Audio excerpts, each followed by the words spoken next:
ലോക തൊഴിലാളി ദിനമായ മെയ് 1 കാലത്ത് 8 മണിക്ക് വടുതല പാലത്തിൻ്റെ പരിസരത്ത് നിന്നും ആരംഭിച്ച് ചേരാനെല്ലൂർ പഞ്ചായത്തിൻ്റെ വിവിധ ഭാഗങ്ങളിൽ കൂടി സഞ്ചരിച്ച് ഈ നാട്ടിലെ പ്രബുദ്ധരായ പ്രമുഖ വ്യക്തികൾ പങ്കെടുക്കുന്ന ഈ ജാഥ വൈകിട്ട് 5 മണിക്ക് ചേരാനെല്ലൂർ വിഷ്ണുപുരം ജംഗ്ഷനിൽ സമാപിക്കുന്നു. സമാപന സമ്മേളനത്തെ അഭിസംബോധന ചെയ്തുകൊണ്ട് 2020 പാർട്ടിയുടെ ബഹുമാന്യരായ വൈസ് പ്രസിഡന്റ് ശ്രീ ഗോപകുമാർ, 2020 പാർട്ടിയുടെ സംസ്ഥാന കമ്മിറ്റി ബോർഡ് അംഗം അഡ്വക്കേറ്റ് ചാർലി പോൾ, എറണാകുളം നിയോജക മണ്ഡലം പ്രസിഡന്റ് ശ്രീ ജോസ് പ്ലാക്കൽ എന്നിവർ സംസാരിക്കുന്നു. ഇന്നത്തെ കാലഘട്ടത്തിന് ഏറ്റവും വലിയ ആവശ്യമായ, ഏറ്റവും വലിയ പ്രശ്നമായ ലഹരിയെക്കുറിച്ച് ബോധവൽക്കരണം നടത്തുന്ന ഈ ജാഥയ്ക്ക് എല്ലാവിധ അഭിവാദ്യങ്ങളും ആശംസകളും നേരുകയാണ്. ഇന്ന് കേരളത്തിലും ഇന്ത്യയിലും വളരെയേറെ ഭീഷണിയായിട്ട് മാറിയിരിക്കുന്ന ലഹരിയുടെ ഉപയോഗം, അത് കൃത്രിമമായ ലഹരികളും അതുപോലെ നാച്ചുറലായിട്ടുള്ള ലഹരി വസ്തുക്കളും യാതൊരു നിയന്ത്രണവുമില്ലാതെ സമൂഹത്തിൻ്റെ എല്ലാ തട്ടുകളിലേക്കും വ്യാപിച്ചുകൊണ്ടിരിക്കുന്ന നമ്മൾ കാണുകയാണ്. വളരെ ചെറിയ കുട്ടികളെ പോലും ലഹരിയുടെ കാരിയേഴ്സായിട്ടും അതിൻ്റെ അഡിക്റ്റ് ആയിട്ടും മാറ്റുന്ന വളരെ പൈശാചികമായ ഒരു സംവിധാനം ഇവിടെ ഒരു നെറ്റ്വർക്കായിട്ട് തന്നെ വളർന്നുകൊണ്ടിരിക്കുമ്പോൾ അതിനെക്കുറിച്ച് ബോധവൽക്കരണം നടത്തുക എന്നുള്ളത് ഏതൊരു വ്യക്തിയുടെയും ഏതൊരു സംഘടനയുടെയും ഏതൊരു സമൂഹത്തിൻ്റെയും ഏറ്റവും വലിയ ഉത്തരവാദിത്വമാണ്. ആ ഉത്തരവാദിത്വം ഏറ്റെടുത്തുകൊണ്ട് ചേരാനെല്ലൂർ പഞ്ചായത്തിൻ്റെ നാനാഭാഗങ്ങളിൽ കടന്നു ചെന്ന് ഈ ബോധവൽക്കരണ പ്രക്രിയ നടത്തുന്ന 2020ക്കും അവരോട് സഹകരിക്കുന്ന എല്ലാവർക്കും ഞാൻ അഭിവാദ്യം അർപ്പിക്കുകയാണ്. എനിക്ക് തോന്നുന്നു കേരളത്തിൻ്റെ എല്ലാ മേഖലകളിലും ഇതേപോലെയുള്ള ബോധവൽക്കരണ പരിപാടികൾ സംഘടിപ്പിച്ചുകൊണ്ടിരിക്കുകയാണ്. ഈ വരുന്ന 18-ാം തീയതി ഇവിടെ സെൻറ്റ് മേരീസ് പള്ളിയിൽ ലഹരി വിരുദ്ധ ബോധവൽക്കരണ പരിപാടികൾ നടത്തുവാനായിട്ട് അറേഞ്ച് ചെയ്തിട്ടുണ്ട്. എല്ലാവരും അങ്ങനെ ചെയ്തുകൊണ്ടിരിക്കുകയാണ്. കാരണം അത്രയേറെ ഭീകരമായ രീതിയിൽ ജനങ്ങളെ കാർന്നു തിന്നുകൊണ്ടിരിക്കുന്ന നമ്മുടെ സമൂഹത്തിൻ്റെ പ്രത്യേകിച്ചും യുവതലമുറയെ നശിപ്പിച്ചുകൊണ്ടിരിക്കുന്ന ഈ ലഹരിക്കെതിരായിട്ട് എല്ലാവരും അണിനിരക്കേണ്ടത് ആവശ്യമാണ്. ഈയിടെ ഒരു മനഃശാസ്ത്രജ്ഞൻ പറഞ്ഞതുപോലെ ലഹരി ഉപയോഗിച്ച് അതിന് അടിമയായി കഴിഞ്ഞവരെ തിരിച്ചെടുക്കുക ബുദ്ധിമുട്ടാണ്. എന്നാൽ ലഹരി ഉപയോഗിക്കാൻ തുടങ്ങിയവരെ കണ്ടെത്തുവാൻ ശ്രമിക്കുകയോ ലഹരി ഉപയോഗിക്കുന്ന സാഹചര്യങ്ങൾ കണ്ടെത്തുകയോ ചെയ്താൽ അവരെയും ആ സാഹചര്യത്തെയും നമുക്ക് നിയന്ത്രിക്കുവാൻ തടയുവാനായിട്ട് സാധിക്കും. ഇതുപോലെയുള്ള ജാഗരണ ബോധവൽക്കരണ പരിപാടികളിലൂടെ ഇതിൻ്റെ തുടക്കത്തിലായിരിക്കുന്നവർ, അതുപോലെ ഇതിലേക്കൊരു ടെൻഡൻസി ഉള്ളവർ, ഇതിലേക്ക് നയിക്കപ്പെടാൻ സാധ്യതയുള്ളവരൊക്കെ കാര്യങ്ങൾ മനസ്സിലാക്കുവാനായിട്ടും ആ പ്രലോഭനത്തിൽ അടിപ്പെട്ടു പോകാതെ അവർ സ്വയം സൂക്ഷിക്കുവാനായിട്ടും ഇങ്ങനെയുള്ള പരിപാടികൾ തീർച്ചയായിട്ടും വലിയ സഹായകരമാകും. അതിനെ നമ്മൾ എല്ലാവരും ഒത്തൊരുമിച്ച് ഈ വലിയ വിപത്തിനെതിരായിട്ട് പൊരുതുവാനായിട്ടും നമ്മുടെ നാളെയെ ഇവിടെ എത്തിയിരിക്കുന്ന ഒരു നല്ല നാളേക്കായിരുന്നാണ്, ഒരു നല്ല നാളെ, നല്ല യുവജനത, നല്ല കുട്ടികൾ, അങ്ങനെ ഉള്ള ഒരു സമൂഹം കെട്ടിപ്പടുക്കുവാനായിട്ടും നമുക്കെല്ലാവർക്കും ശ്രമിക്കാം. ഒരിക്കൽ കൂടി ഈ ജാഥയ്ക്കും ഇതിൻ്റെ നേതാക്കന്മാർക്കും പങ്കെടുക്കുന്നവർക്കും അഭിവാദ്യങ്ങൾ അർപ്പിച്ചുകൊണ്ട് നിർത്തുന്നു. നന്ദി, നമസ്കാരം.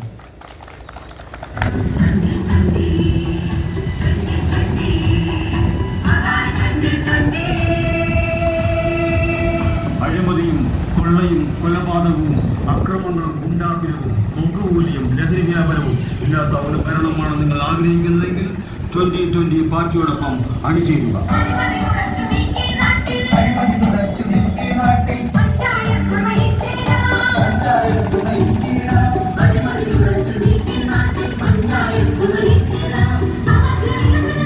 കേസുകളും രാഷ്ട്രീയ സംഘടനകളും ഇവിടെ യുവാക്കളുടെ ഇടയിലുള്ള മ്ലേച്ഛമായ പ്രവർത്തനങ്ങളും അതിലൂടെ കേരള സമൂഹത്തിന്റെ നല്ലൊരു ഭാഗം മാതാപിതാക്കൾ ഇന്ന് വേദനിച്ച് കണ്ണീരൊഴുക്കി ജീവിക്കുന്ന ഒരു സാഹചര്യത്തിലാണ് 2020 ഈ ലഹരി വിരുദ്ധ ജാഥയുമായി ഈ പ്രദേശത്തേക്ക് കടന്നു വന്നിരിക്കുന്നത്. കേരളത്തിന്റെ എല്ലാ ക്യാമ്പസുകളിലും ഇന്ന് നമ്മൾ മനസ്സിലാക്കിയെടുത്തോളം ഡ്രഗ്സിന്റെയും രാസലഹരിയുടെയും മയക്കുമരുന്നിന്റെയും ഉപയോഗം ക്രമാതീതമായി വർദ്ധിച്ചു വരുന്നു എന്നുള്ളത് കൊണ്ട് തന്നെ വളർന്നു വരുന്ന തലമുറ ഒരു 10 വർഷം കൂടെ മുന്നോട്ട് പോകേണ്ടി വരുമ്പോൾ ഈ കേരളത്തിന്റെ അവസ്ഥ എന്താകുമെന്ന് ഈ ജനങ്ങളെ ബോധവൽക്കരിച്ചുകൊണ്ട് അതിനെതിരെ, ഈ വിപത്തിനെതിരെ, ഈ കൊടിയ ദുരന്തത്തിനെതിരെ നമ്മൾ ഒരുമിച്ച് അണിനിരക്കേണ്ട കാലഘട്ടം കടന്നു വന്നിരിക്കുന്നു. ഇവിടെ രാഷ്ട്രീയ കക്ഷി ഭേദമില്ലാതെ, മതഭേദമില്ലാതെ എല്ലാവരും ഒരുമിച്ച് നിന്നുകൊണ്ട് ഈ രാസലഹരിക്കെതിരെ പോരാടിയാൽ മാത്രമാണ് ഇതിനൊരു പരിഹാരം കാണുവാൻ നമുക്ക് സാധിക്കുകയുള്ളൂ.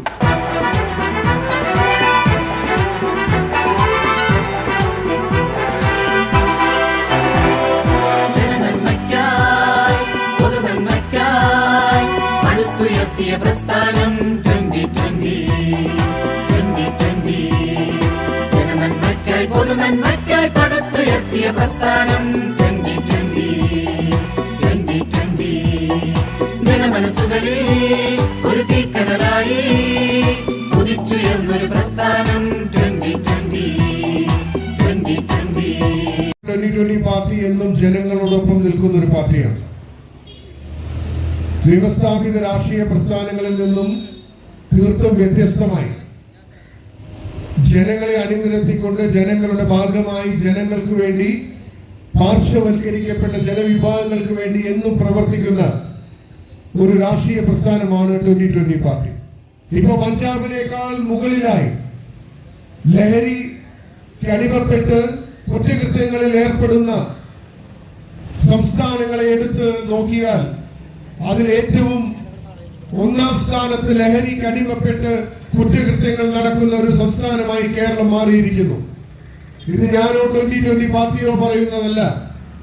ക്രൈം റെക്കോർഡ്സ് ബ്യൂറോയിൽ ഇന്ത്യയിൽ തന്നെ ഇന്ന് രേഖപ്പെടുത്തുന്ന ക്രിമിനൽ കുറ്റങ്ങളിൽ, ലഹരിക്ക് അടിമപ്പെട്ടവരുടെ കുറ്റങ്ങളിൽ അത് കേരളം ഒന്നാം സ്ഥാനത്തെന്ന് പറയുമ്പോ ഈ സംസ്ഥാനത്ത് ജീവിക്കുന്ന ഞാനും നിങ്ങളുമൊക്കെ തലകുമ്പിട്ട് കുറ്റത്തിന് അല്ലെങ്കിൽ ആ കുറ്റത്തിന് കൂട്ടു നിൽക്കുന്നവരായി മാറുന്ന ഒരു സാഹചര്യത്തിലേക്ക് നമ്മളെ നയിച്ചുകൊണ്ടിരിക്കുകയാണ്. നമുക്കറിയാം, നമ്മുടെ യുവാക്കൾ അവർ ഭാവി വാഗ്ദാനങ്ങളാണ്. ഈ സംസ്ഥാനത്തെ മുന്നോട്ട് നയിക്കേണ്ടവരാണ്. പക്ഷെ ഇന്ന് ഒരു 100 പേരെ എടുത്താൽ അതില് 60 പേരും ഇന്ന് ഏതെങ്കിലും ഒരു ലഹരിക്ക് അടിമപ്പെടുന്ന സാഹചര്യം. അത് മദ്യമായിക്കൊള്ളട്ടെ, അല്ലെങ്കിൽ പുകവലി ആയിക്കൊള്ളട്ടെ, കഞ്ചാവ് ആയിക്കൊള്ളട്ടെ, MDMA ആയിക്കൊള്ളട്ടെ, രാസലഹരി ആയിക്കൊള്ളട്ടെ, എന്തുമായിക്കൊള്ളട്ടെ, ഏതെങ്കിലും ഒരു ലഹരിക്ക് അടിമപ്പെട്ട് ഏകദേശം 70% ആളുകൾ ഇന്ന് കേരളത്തിൽ ലഹരിക്ക് അടിമപ്പെടുന്നു എന്ന് പറയുമ്പോ ഈ സംസ്ഥാനത്തിന്റെ പോക്ക് അത് എത്രത്തോളം ദയനീയമായിട്ടാണ് എന്ന് നമ്മൾ മനസ്സിലാക്കണം. ഇവിടുത്തെ വ്യവസ്ഥാപിത രാഷ്ട്രീയ പ്രസ്ഥാനങ്ങൾ എന്ന് കാണിച്ചു കൂട്ടുന്നത് ഓരോ ദിവസവും നമ്മൾ നോക്കിയാൽ അവരുടെ സ്വന്തം കാര്യത്തിന് വേണ്ടിയും അവരുടെ രാഷ്ട്രീയ പ്രസ്ഥാനങ്ങൾ വളർത്തുന്നതിന് വേണ്ടിയും അതിന് സമ്പത്തുണ്ടാക്കിക്കൊണ്ട് 10ഉം 12ഉം 14ഉം ശീതീകരിച്ച നിലകളുള്ള പാർട്ടി ഓഫീസുകൾ കെട്ടിപ്പടുക്കുമ്പോ ഇവിടുത്തെ പാവപ്പെട്ടവൻ കുടിലില്ലാതെ, വസിക്കാൻ ഒരു വീടില്ലാതെ, അല്ലെങ്കിൽ കിടന്നുറങ്ങാൻ അവർക്ക് സാധിക്കാതെ, മലിനീകരിക്കപ്പെട്ട വായു ശ്വസിച്ചുകൊണ്ട് കുടിവെള്ളമില്ലാതെ ഈ നാട്ടിൽ വളരെയധികം ബുദ്ധിമുട്ടുമ്പോ ഇവിടുത്തെ ഭരണകർത്താക്കളും മറ്റുള്ളവരും, അല്ലെങ്കിൽ പ്രതിപക്ഷമായിക്കൊള്ളട്ടെ, രാഷ്ട്രീയ പ്രസ്ഥാനങ്ങളൊക്കെ ആ പണം എടുത്തുകൊണ്ട് വിദേശ രാജ്യങ്ങളിലും മറ്റു സംസ്ഥാനങ്ങളിലുമൊക്കെ അവരുടെ സമ്പത്തുകൾ കൂട്ടുമ്പോ ഈ സംസ്ഥാനത്തെ പുറകോട്ട് നയിക്കുന്നത് നമുക്ക് കണ്ണില്ലെന്ന് നടിക്കാൻ വയ്യ. അതുകൊണ്ട് തന്നെ ഞാൻ പറയാൻ ആഗ്രഹിക്കുന്നു, ഇതിനൊരു മാറ്റമുണ്ടാകണം. ഇതിനൊരു മാറ്റമുണ്ടാകണമെങ്കിൽ രാഷ്ട്രീയത്തിൽ എന്തെങ്കിലും നേടാമെന്ന് ആഗ്രഹിക്കാത്ത രാഷ്ട്രീയ പ്രസ്ഥാനങ്ങളായിട്ടുള്ള 2020 പാർട്ടിയെ എല്ലാം നിങ്ങൾ മുന്നോട്ട് കൊണ്ടുവരണം.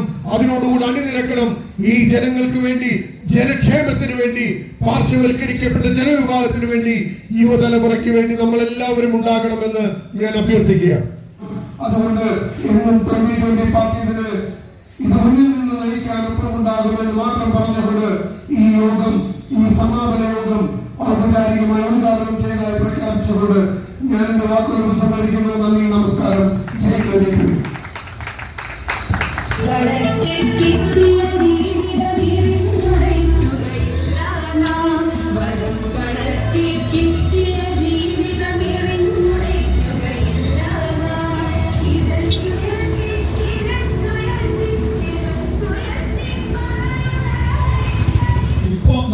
പ്രധാനമായി അഭിമുഖീകരിക്കുന്നത് രാസലഹരികളാണ്.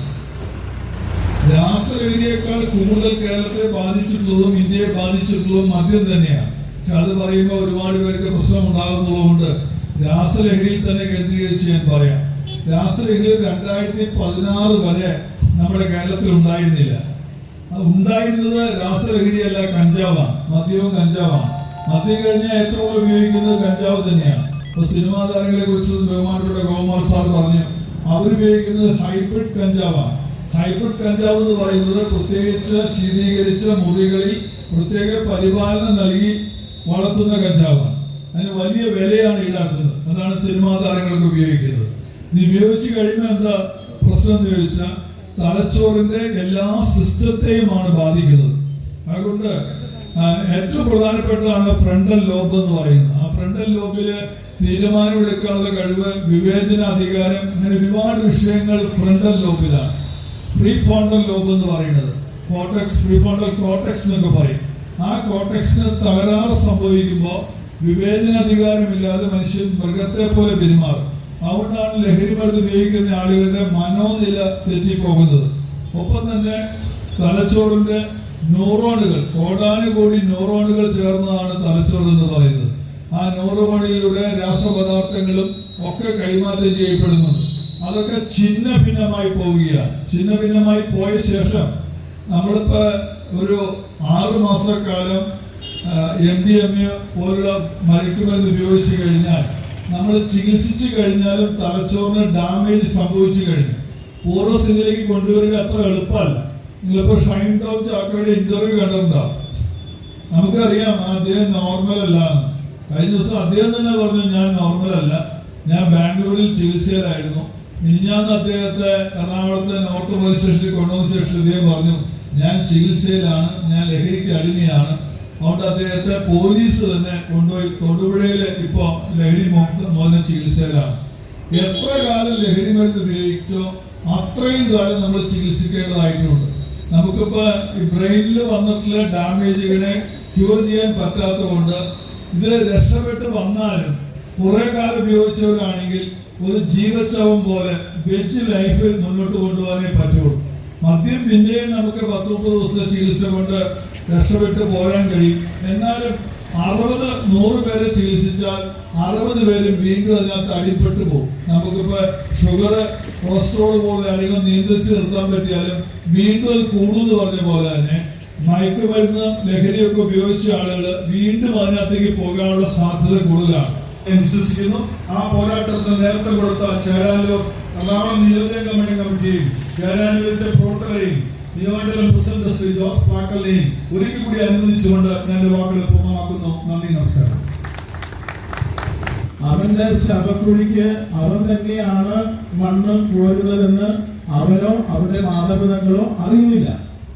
അതിന്റെ ഗൗരവം അറിഞ്ഞിരുന്നെങ്കിൽ ഓരോ പ്രാവശ്യവും അവൻ കഴിക്കുന്ന ഈ കെമിക്കൽസ് വളരെയധികം ശരീരത്തിന് ദോഷകരമായിട്ട് ബാധിക്കുകയും അത് നമ്മുടെ സാമൂഹിക പ്രശ്നമായിട്ട് മാറുകയും ചെയ്യും.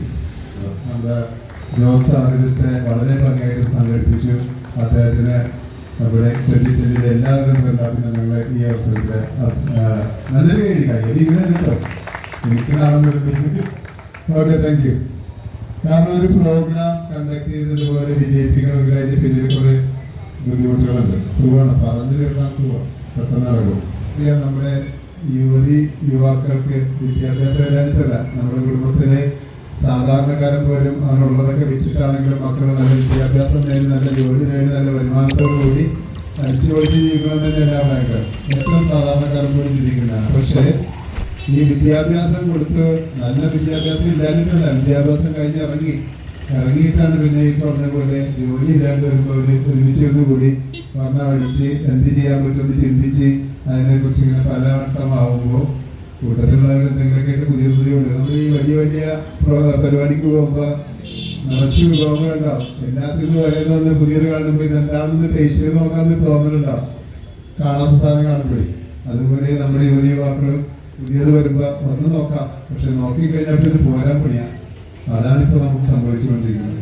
പക്ഷെ ഇതിൻ്റെ എല്ലാം പിന്നിൽ നമ്മൾ ചിന്തിക്കുമ്പോൾ നമ്മുടെ ഈ പറഞ്ഞ ടാക്സ് മുഴുവൻ വാരി അങ്ങോട്ട് മേടിക്കുന്നവരാണ് തിരിച്ച് നമ്മുടെ യുവജനങ്ങൾക്കോ അല്ലെങ്കിൽ വരുന്ന തലമുറയ്ക്കോ ഇവിടെ ജീവിക്കാൻ പറ്റിയ രീതിയിലുള്ള ജോലി സാധ്യതകൾ ഇവിടെ ഇല്ല. ശരിയാണോ? ആണല്ലേ? നമ്മുടെ മക്കളൊക്കെ ഒരു പകുതിയിലധികം ഇപ്പോഴത്തെ കണക്ക് നോക്കിയാൽ ഒരു 50% പിള്ളേരും പുറം രാജ്യങ്ങളിലേക്ക് പോയിക്കൊണ്ടിരിക്കുക. ഇനി അവിടെ ചെന്ന് അവർ നോക്കുമ്പോൾ ഇവിടുത്തെ ഈ പറഞ്ഞ എല്ലാ കുറവുകളും നിറവുകളായിട്ട് തോന്നുന്നത് അവിടെ ഇരിക്കും. കാരണം അവർക്ക് ലാവിഷമായിട്ട് ജീവിക്കാനും സ്വാതന്ത്ര്യം, വരുമാനം, എല്ലാ വിധത്തിലുള്ള കാര്യങ്ങൾ കിട്ടിക്കഴിയുമ്പോൾ പിന്നെ നാട്ടിലേക്ക് വരാനുള്ള ആഗ്രഹം തന്നെ ഇല്ല. കാരണം നമ്മൾ ചെന്നിട്ടെന്തിനാ നമ്മുടെ ഈ മുടിഞ്ഞ നാട്ടിലേക്ക് വന്നിട്ട് മുടിഞ്ഞ വീട്ടിലേക്ക് വന്നിട്ട് എന്തിനാന്നുള്ളത് ചിന്താകുന്നില്ല. അതുപോലെയാണ്. അപ്പൊ ഇവര് പോയിട്ട് പുറത്ത് ഇങ്ങോട്ട് തിരിച്ചു വന്നില്ല. പക്ഷെ വരുന്നത് ചിലപ്പോ മാതാപിതാക്കളുടെ മരിപ്പിനായി ആ രീതിയിലായി തുടങ്ങി. അപ്പൊ നമ്മളിപ്പോ ഒന്ന് മാറിയില്ലെങ്കിൽ നമ്മുടെ അടുത്ത തലമുറ ഇവിടെ ഉണ്ടാകുമെന്ന് നമുക്കറിയില്ല. കാരണം ഇപ്പൊ നമ്മുടെ ഇന്ത്യയിൽ തന്നെയാണെങ്കിൽ പോലും നമ്മുടെ ദേശത്ത് ഇപ്പൊ കേരളത്തിൽ കൂടുതൽ ഹിന്ദിക്കാരായി തുടങ്ങി കുറെ ആൾക്കാർ. എന്നാൽ അവരുടെ സ്റ്റൈൽ എന്ന് പറയുന്നത് ഒന്ന് പറഞ്ഞുണ്ടാകത്തിന് ഇല്ല. ഒരാള് കുറവാണെങ്കിൽ ആള് കൂടുതലുള്ള സ്ഥലത്ത് പോയി നോക്കിയോ, മലയാളി അല്ല ആരും വന്നാലും അവരെ ഒതുക്കിയിരിക്കും. അപ്പൊ അതാണ് സ്റ്റൈല്. അപ്പൊ അത് മാറണമെങ്കിൽ നമ്മുടെ ആൾക്കാർ വിചാരിക്കണം. പക്ഷെ നമ്മള് ചിന്തിക്കുന്നത് എന്താ? ഭയമാണ് പലർക്കും. സമൂഹത്തിൽ ഇതുപോലെ പൊതുനന്മ ചെയ്യുന്ന പ്രസ്ഥാനങ്ങളിലേക്ക് കടന്നു വന്ന് ആ പ്രസ്ഥാനത്തെ വളർത്താനോ അതിനുവേണ്ടി കൂടെ നിൽക്കാനോ ഭയമാണ്. കാരണം കമ്മ്യൂണിസ്റ്റുകാരുണ്ടെന്ന് പറയും, കോൺഗ്രസ്സുകാരുണ്ടെങ്കിൽ നാളെ അവരുടെ അടുത്ത് ഇരുമ്പോൾ എനിക്ക് പണി തരൂ. ഏതായാലും പണി കിട്ടിക്കൊണ്ടേ ഇരിക്കുന്നു സ്ഥിരമായിട്ട്. കുടുംബത്തിനും സമൂഹത്തിനും വ്യക്തിപരമായിട്ട് കിട്ടിക്കൊണ്ടിരിക്കും. പിന്നെ ഇനി ആരും പേടിക്കണം? നമ്മുടെ അടുത്ത് നമ്മുടെ ഈ പറഞ്ഞ കാശ് നമ്മൾ കൊടുക്കാതിട്ടാണ് എല്ലാത്തിനും നോക്കും. ഒരു 4-5 വർഷം കൊണ്ട് ഉണ്ടായിരുന്ന എല്ലാ ടാക്സുകളും 10 മടങ്ങ് അല്ലെങ്കിൽ 100-200 മടങ്ങ് വരെയൊക്കെ വർദ്ധിച്ചു കഴിഞ്ഞു. ആർക്കും ഒരു പ്രയാസമില്ല. കാരണം അത് നടക്കണമെങ്കിൽ നിങ്ങളെ കൊടുത്താലും നടക്കുള്ളൂ. ഇല്ലെങ്കിൽ ജപ്തി നടപടികളായിട്ടാണ് വരുന്നത്. പിന്നെ ജനങ്ങളുടെ ക്ഷേമത്തിനും ഐശ്വര്യത്തിനും മാത്രം നിലകൊള്ളുന്ന മറ്റ് പരമ്പരാഗത രാഷ്ട്രീയ പാർട്ടികളുടെ പ്രവർത്തനം പോലെ ഇവിടെ 79 വർഷം ഭരിച്ച രാഷ്ട്രീയ പാർട്ടികളിൽ നിന്ന് വ്യത്യസ്തമായ നയ സമീപനങ്ങളുമായി മുന്നോട്ട് പോകുന്ന 2020ലേക്ക് നിങ്ങൾ ഓരോരുത്തരും കടന്നു വന്നുകൊണ്ട് ഈ ശുഭ്രമത കൈകളിലേന്തി ഈ നാടിന്റെ നന്മയ്ക്കായി വരാൻ പോകുന്ന 2020യുടെ ചേരാനെല്ലൂർ പഞ്ചായത്തിലെ പ്രവർത്തനത്തിന് നിങ്ങൾ മുന്നോട്ട് വരണമെന്ന് വളരെ വിനീതമായി നിങ്ങളോട് അപേക്ഷിച്ചുകൊണ്ട് അഭ്യർത്ഥിച്ചുകൊണ്ട് നമുക്ക് ഒരുമിച്ച് നമ്മുടെ നാടിന് വേണ്ടി നിൽക്കാം. പൊതുനന്മയ്ക്കായി പടുത്തുയർത്തിയ പ്രസ്ഥാനം ജനമനസ്സുകളിൽ തീക്കനലായി